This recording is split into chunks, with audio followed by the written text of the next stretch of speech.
Wealthy people can be an eccentric bunch. They often have goals that many would consider outlandish, but with more resources at their disposal than some countries, they usually have the means to at least attempt to pursue their dreams. And John Du Pont, heir to the massive Du Pont family fortune, was a man with a dream. Born in 1938, Mr. Du Pont grew up in a world of wealth and privilege that most of us could barely even begin to imagine. But none of that seemed to be able to afford him happiness. As a child, he was very much a loner who didn't really have many friends and primarily hung around his mother. During high school, he developed an interest in zoology, particularly ornithology, or the study of birds if you're like me and had no idea what that word meant 5 seconds ago. This interest became so strong that after high school he went to college to study for it, initially enrolling in the University of Pennsylvania, but leaving before the semester was over and traveling abroad. He returned to school a few years later and graduated from the University of Miami with a bachelor's degree in zoology, and would go on to get a doctorate from Villanova University in 1973. Mr. Du Pont's interest didn't end at zoology, however. Far from it. He had a robust list of hobbies during his life that he pursued with varying degrees of interest over the years. These included horse racing, stamp collecting, swimming, nature retreats, collecting firearms, and so much more. In the early 1980s, though, John found himself enthralled by a new passion: Olympic sports. And soon it would come to pass that one man's dream would become a nightmare for so many others.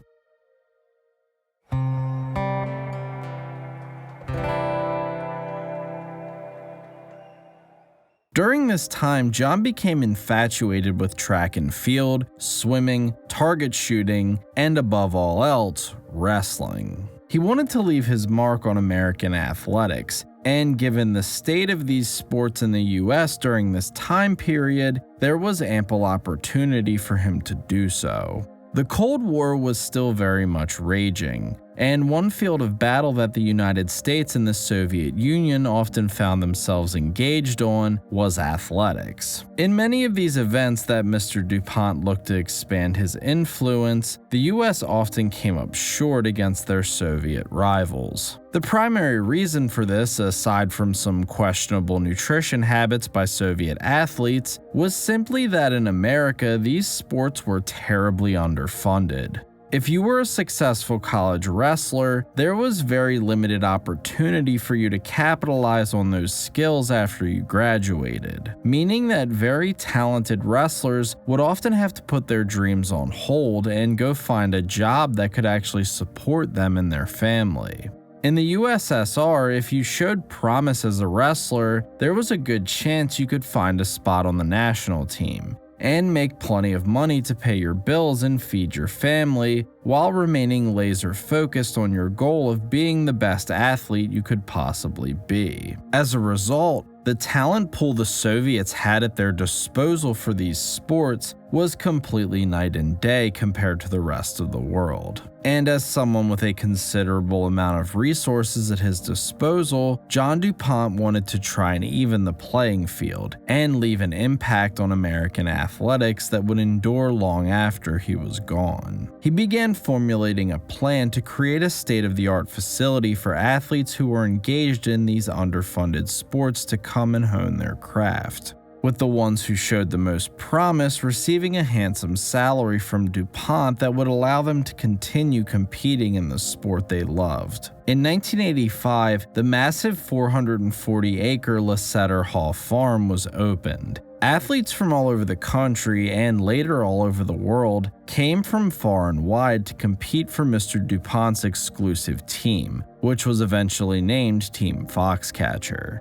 As he began his search for athletes to take part in Foxcatcher's wrestling program, it didn't take long for him to decide on at least 2 names, because in the 1980s, there were just 2 names that stood above almost everyone else when it came to US wrestling: Mark and David Schultz. Mark and David were a duo of brothers who exploded onto the scene when they both won gold medals in the 1984 Olympics. If Mr. Du Pont was going to have the best of the best come compete under his banner, recruiting Mark or David would be a phenomenal start. David was a fantastic teacher who ate, slept, and breathed wrestling. His laid-back attitude and ability to explain complex concepts in an easy-to-understand way made him a perfect candidate. He was also widely admired throughout the world for his considerable skill and prowess on the mat. Even in the Soviet Union, where most American athletes were often greeted with jeers and boos from the crowd, David was cheered and became something of a fan favorite. This made him a seemingly perfect fit. The only problem was he already had prior commitments coaching at various colleges around the country, and he was unwilling to forego those even for the considerable salary he would have been offered by Mr. Du Pont. For Mark, however, the offer was simply too good to turn down. He was also an extremely gifted teacher who, while a bit more gruff and less cerebral in his approach than David, was very good at coaching younger wrestlers and had an unending competitive drive that would make him a perfect addition to Team Foxcatcher. Shortly after the athletic facility opened, Mark had packed his bags and was heading for what he thought would be the opportunity of a lifetime. There was no way he could have known it at the time, but shortly after arriving, Mark would come face to face with the real John Du Pont.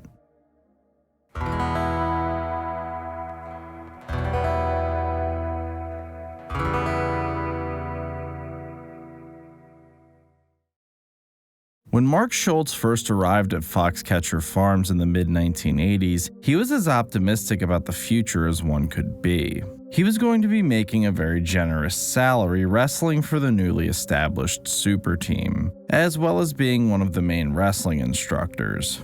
The timing of the offer was also advantageous as far as Mark saw it, with the 1988 Summer Olympics in Seoul, South Korea right around the corner. He wanted to follow up his 1984 success with a repeat performance, and training at a state-of-the-art facility certainly seemed like it couldn't be anything but beneficial.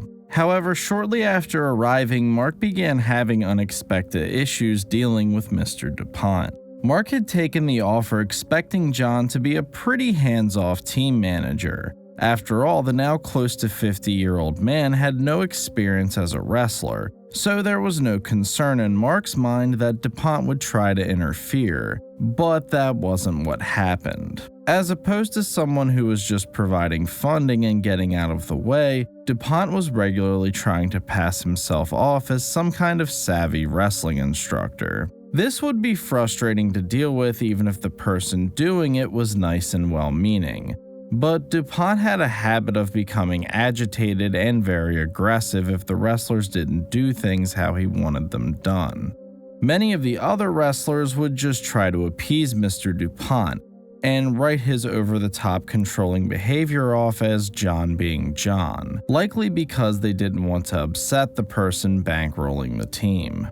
However, Mark Schultz was not the kind of guy who was going to just put on a happy face while dealing with someone who was obviously being way too overbearing. And after a disappointing showing in the 1988 Olympic Games, Mark decided this arrangement was no longer working out and stepped down as a coach and wrestler for Team Foxcatcher. And at this point, it seemed as if Mr. Du Pont's dream of greatness for Team Foxcatcher was starting to fade away. And they likely would have if not for help coming from the most unlikely of places. Mark's brother David was intrigued by the idea of working at Team Foxcatcher. His brother, of course, was adamant that the working relationship with Du Pont was a complete nightmare, and that it would all just be a waste of time. David, however, was always more of a people person than Mark was, something Mark himself would even admit. He had an uncanny ability to connect with someone and bring out the best in them. He had also grown up dealing with dyslexia as a child that resulted in frequent bullying, and being treated as an outcast by his classmates for many years.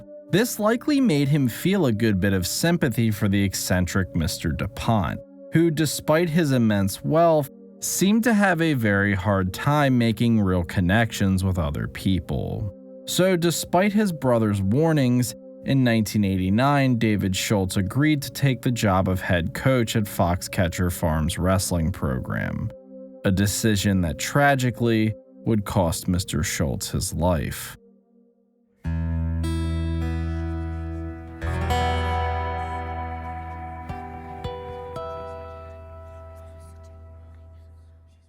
In 1990, David, his wife Nancy, and their 2 children packed their bags and made their way to Pennsylvania and their new home at Foxcatcher Farms. David's presence as the coach for Du Pont's team reinvigorated the program almost immediately. Much of the talent that had previously left or turned down invites to come and train at Foxcatcher did a complete 180 when the legendary David Schultz took over the program. And as far as the difficulties of dealing with John's eccentric personality were concerned, David and him actually developed a very strong bond practically overnight. Because of this, John actually started to back off and allowed David to run the team as he saw fit, without interjecting as he had so often done with Mark.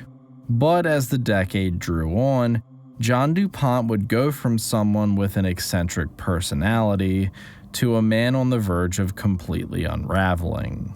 John believed there was an international conspiracy of people trying to kill him and take his money, and he believed they had infiltrated Foxcatcher Farms. Specifically, he thought they were hiding out in the woods around the complex. He would go outside with a camera and record the forest around his house for hours on end, and would show these recordings to others and try to explain to them how they could see people in the trees.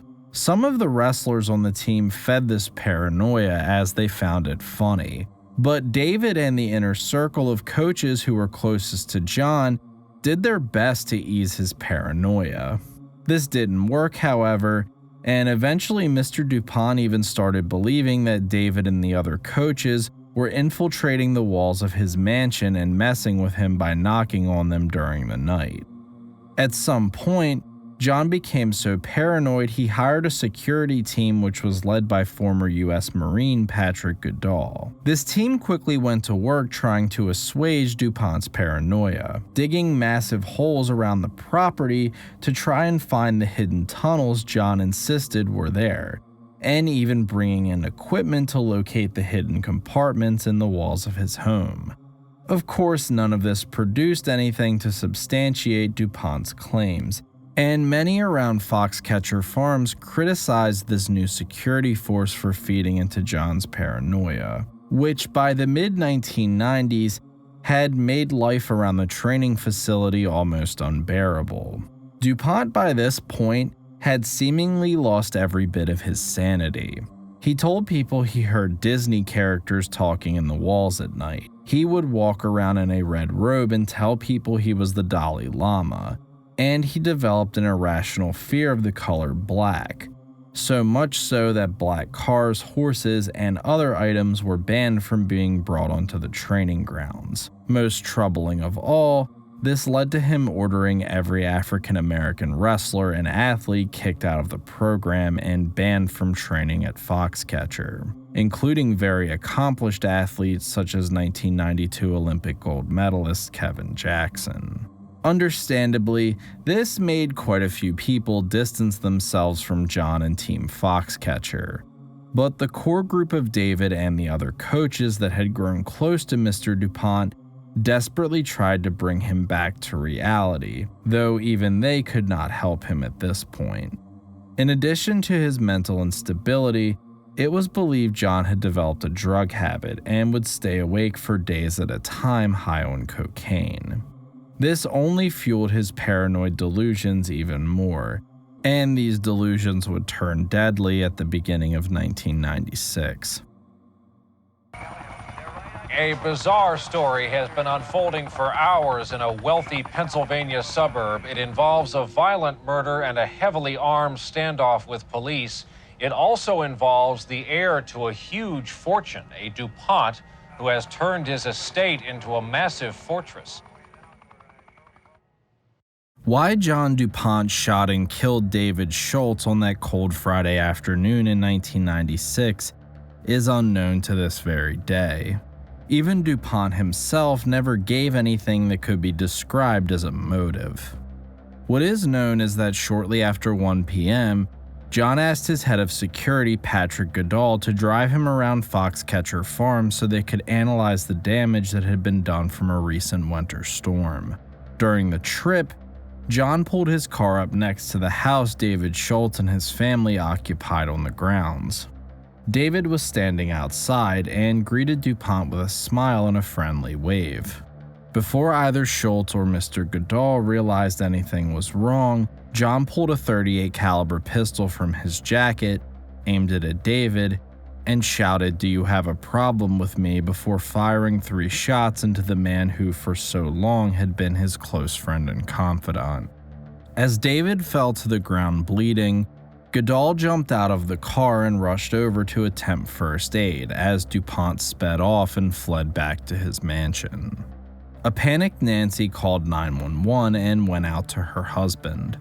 The couple shared one final moment, with Nancy placing a kiss on David's forehead and telling him she loved him, before he succumbed to his injuries and died at the age of 38. Back at his home, Du Pont locked himself inside the mansion as police and paramedics arrived on the scene a short time later. Over 70 police officers and a SWAT team were eventually deployed on the estate grounds in what would become a lengthy 2-day standoff. Negotiators desperately tried to talk Du Pont into surrendering himself to law enforcement, but his ramblings on the phone with them were almost completely incoherent. John claimed that his property was holy ground and demanded that the officers leave as their presence was defiling it. He also argued that Foxcatcher Farms was a sovereign state, over which he was the ruler and that the U.S. government had no jurisdiction there.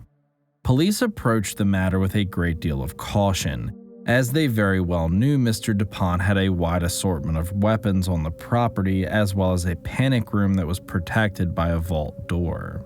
They even allowed John to end negotiations with them on Saturday evening so he could go to bed. Their approach in the standoff was widely criticized, as many felt Du Pont was receiving preferential treatment due to his status and money, as well as all the donations he had made to the Newtown Square Police Department. Eventually, the decision was made to cut the heat off to Du Pont's residence, hoping this would force him to come out of the home. It was a gamble that paid off. On Sunday, January 28th, Du Pont left his house and went out back attempting to turn the heat back on, where he was spotted by police officers who quickly subdued him and placed him under arrest for the murder of David Schultz. Over the next several months, the world of U.S. wrestling mourned the loss of a man who had been an icon for the sport. David's funeral was attended by hundreds of people, including dozens who had trained with him at Foxcatcher. Many couldn't believe what had taken place. Du Pont had, of course, garnered a reputation for being a strange person, but no one imagined his paranoid delusions would lead him to killing someone many believed was his closest friend.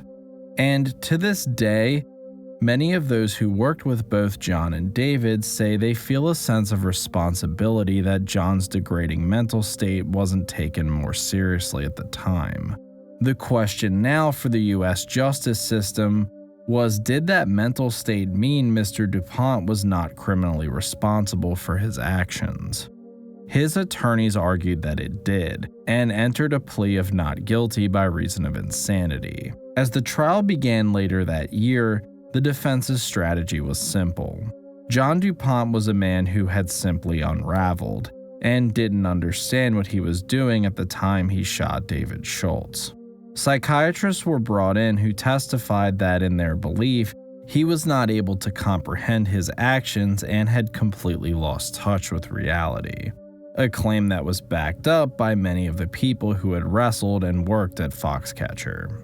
This had the unfortunate side effect of creating a rift between many of the athletes on the team, with Mark, Nancy, and the friends who were loyal to David on one side, and the people who felt Du Pont's actions were a result of mental illness on the other. And it is admittedly a complicated situation to try and decipher. It is 100% understandable and reasonable that Nancy and Mark would want Mr. Du Pont to face justice for his killing of David, and not be exonerated due to an insanity plea. On the other hand, it is hard to look at the behavior exhibited by John in the months and years leading up to the murder and not feel like if there was anyone who could legitimately make an insanity plea, it was him. After several weeks, the trial was concluded, and the jury broke for an exhaustive deliberation that lasted for 7 days before they finally returned with a verdict. John Du Pont was found guilty of third-degree murder, but also mentally ill.